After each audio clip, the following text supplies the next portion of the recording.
Purnia high court bench के बारे में गवर्नर साहब ने स्वीकृति दी है। लिखा है हाईकोर्ट बेंच को कि बिहार में एक हाईकोर्ट बेंच और स्थापित होनी चाहिए। ये दो बड़े मुद्दे जो पीपीएससी और पूर्णिया हाईकोर्ट के मुद्दे थे, जिसके लिए आज हम मुलाकात किए। और मैंने ये दोनों मुद्दे, ये पूर्णिया हाईकोर्ट है,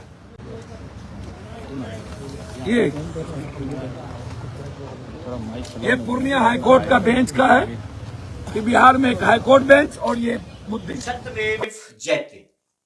आप ये सिर्फ इसलिए कह सकते हैं कि आप सत्य के लिए लड़ाई लड़ना चाहते हैं, सत्य को विजय दिलाने के लिए, न्याय दिलाने के लिए खंडपीठ की बात कर रहे हैं, उच्च खंडपीठ की बात कर रहे हैं। और इनका नाम है राजेश रंजन उर्फ पप्पू यादव। ये वर्तमान में पूर्णिया से सांसद है और इससे पहले ये 6 बार सांसद रह चुके हैं, जिसमें से कई बार ये निर्दलीय सांसद रहे। सबसे बड़ी बात आती है कि नाम के संदर्भ में जब हम बात करें तो लोग अक्सर ये कटाक्ष करते हैं कि पप्पू है क्या।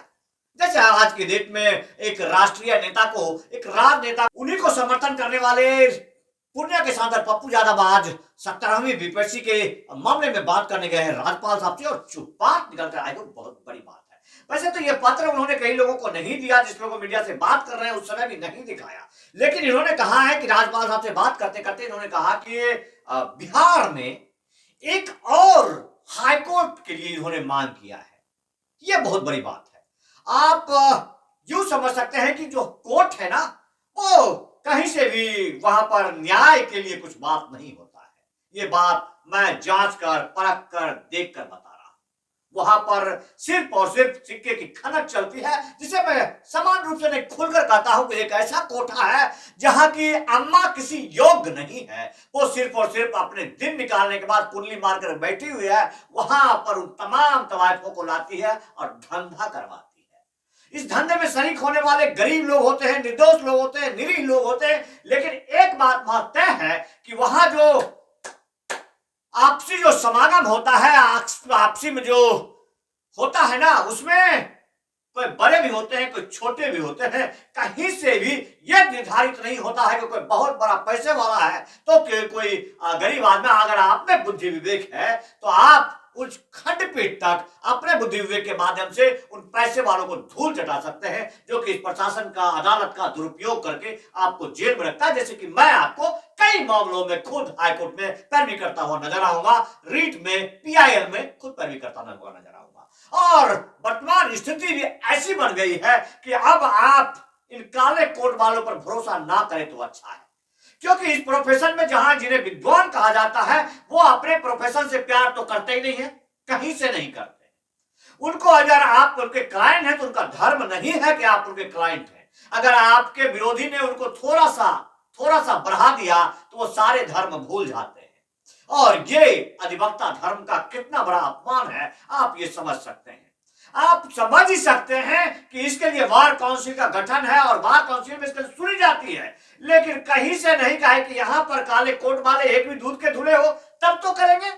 देखिए, भारतीय जनता पार्टी ने उनको राज्यसभा सांसद भेज दिया, जो इनके बार काउंसिल के राष्ट्रीय अध्यक्ष होते हैं, किस हिसाब से। और इन तमाम चीजों को लेकर के आपको हमेशा यह सोचना चाहिए कि एक हाईकोर्ट ही है जहां के माध्यम से आप उन कोर्टों पर, जो कि कौड़ी के भाव बिकता है, जो कि प्रतिदिन के हिसाब से तारीखें बेचता है, जहां खंडपीठ पर वहां बैठा हुआ जज सामने देख रहा होता है, नीचे तारीख पर तारीख बिक रहा होता है, बेल बिक रहा होता है, लोगों का न्याय बिक रहा होता है, शोषण करने का अधिकार प्राप्त होता है इस न्यायालय के माध्यम से ही, और आपको ही उल्टा जेल भेज दिया जाता है। इन सब चीजों को लगाम लगाने के लिए उच्च न्यायालय का होना अति आवश्यक है।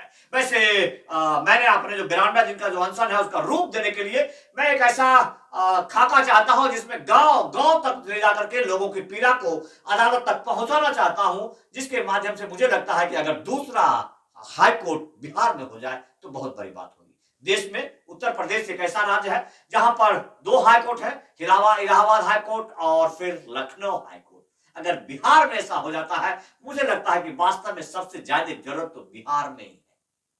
बिहार के पिछड़ेपन में अगर सब कुछ फलता फूलता है, वो अपराध फलता फूलता है, शोषण, अत्याचार, नेताओं के द्वारा झूठा मुकदमा, थाना का कारोबार, ये तमाम चीजें फलते फूलते हैं जिसको लगाम लगाने के लिए उच्च खंडपीठ का होना अति आवश्यक है, जहां पे माननीय न्यायाधीश बैठते हैं जो कि अपने किसी भी धारा पे स्वतंत्र होते हैं। और मैं ये बार बार आपको इसलिए दोहरा रहा हूं कि जहां न्यायाधीश बैठते हैं, क्योंकि निचली अदालतों में बैठने वाले कहीं से न्यायाधीश तो है नहीं, जो सिर्फ कौड़ी के भाव में बिक जाए, नेता के प्रभाव में बिक जाए, जो नेताओं के बिस्तर से बैठ कर अपना भाषण सुनाए, जैसे एडीजन खगड़िया जैसे लोग। तो कहीं से भी वो अदालत तो है नहीं, वो जुडिशियल अधिकारी है। आपको बता दें कि कहीं प्रमाणिक दौड़ से वो न्यायाधीश तो कहीं से है ही नहीं, जिन्हें न्याय की गरिमा नहीं मालूम, जो हमेशा से ये चाहते हैं कि सिर्फ राजनीतिक महत्वाकांक्षा में लाने वाले लोगों के द्वारा केस करने वाले लोगों को हथकड़ी बना करके जेल भेज दे और महीनों को महीने जेल में रखे और उसका कमाई खाता रहे और फिर अपनी बीवियों को उनके साथ। तो ऐसे को वो न्यायाधीश कैसे है कहें, हम कैसे कहें? उनका वीडियो भी मेरे पास है और जिस वीडियो की मोबाइल इस वजह से वो हमारे रखे हुए हैं। तो मुझे लगता है कि जो हो रहा है पप्पू यादव जी के माध्यम से अगर हो जाता है तो ये काबिले तारीफ होगा, कितनी बड़ी बात होगी। राज्यपाल साहब के पास अधिक पहुंच गया है तो एक नींव तो रखी गई है। इस नींव के लिए पप्पू यादव जी को ग्रैंड सैल्यूट बनता है कि अगर बिहार में एक उच्च खंडपीठ यानी कि न्याय का एक अच्छा मंदिर, जिसे आप हाईकोर्ट कहते हैं, अगर हो जाए तो कुछ हद तक जो वहां कुंडली मार के बैठे हुए हैं पूरे के पूरे, उन पर ठप्पा लगाने में थोड़ा मजा आएगा। हो सकता है वो कहीं ना कहीं पप्पू यादव जी चाह रहे हैं तो जरूर पूर्णिया मांग करेंगे या कहीं भी हो, जहां कहीं भी हो, लेकिन पटना जो एक अड्डा बना हुआ है उस अड्डे से हमें छुटकारा मिलेगा। जय हिंद, धन्यवाद। चेयरमैन साहब से मेरे सामने लंबी बातचीत हुई, पॉइंट बातचीत हुई। विशाल थोड़ा सा नीचे भाई पकड़ लेना। उन्होंने कहा कि डीएमएसपी को भी मैं अभी बुला रहा हूं। बच्चों पर जो डीएसपी और एसडीओ यूपीएससी बीपीएससी के बच्चों पर केस कैसे हुआ, पूरे मुद्दों पर मैंने डिटेल बातचीत की और उन्होंने कहा सीएम से भी मैं अभी बात करूंगा। हर कीमत पर बच्चों के साथ जो जाति हुई वो जांच के लिए उन्होंने कह दिया है और बीपीएससी चेयरमैन को उन्होंने अभी बुलाया भी।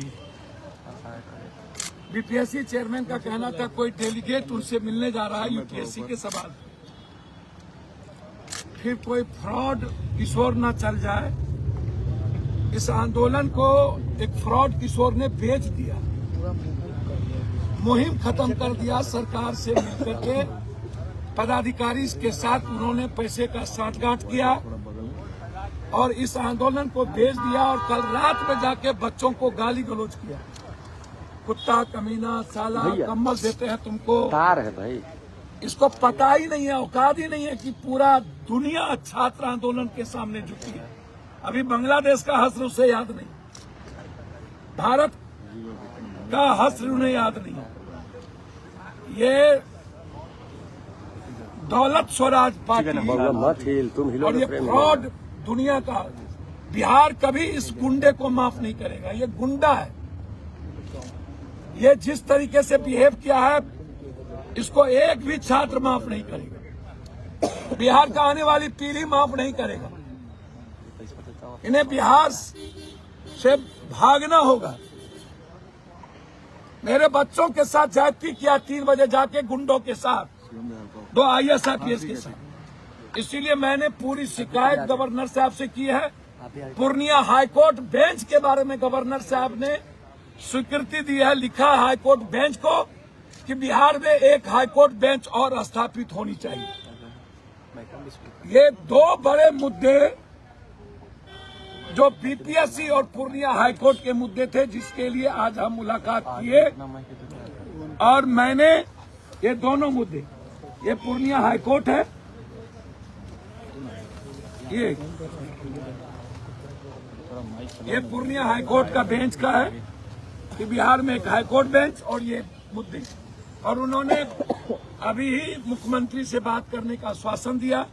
डीएमएसपी को बोले हैं कि मैं बुला रहा हूं और बीपीएससी चेयरमैन से वो डायरेक्ट बात किए और उनको कहा है कि आप पूरा डिटेल हमें आकर के बताएं कि किस आधार पर आप 4 तारीख को एग्जामिनेशन लेने की बात कर रहे हैं।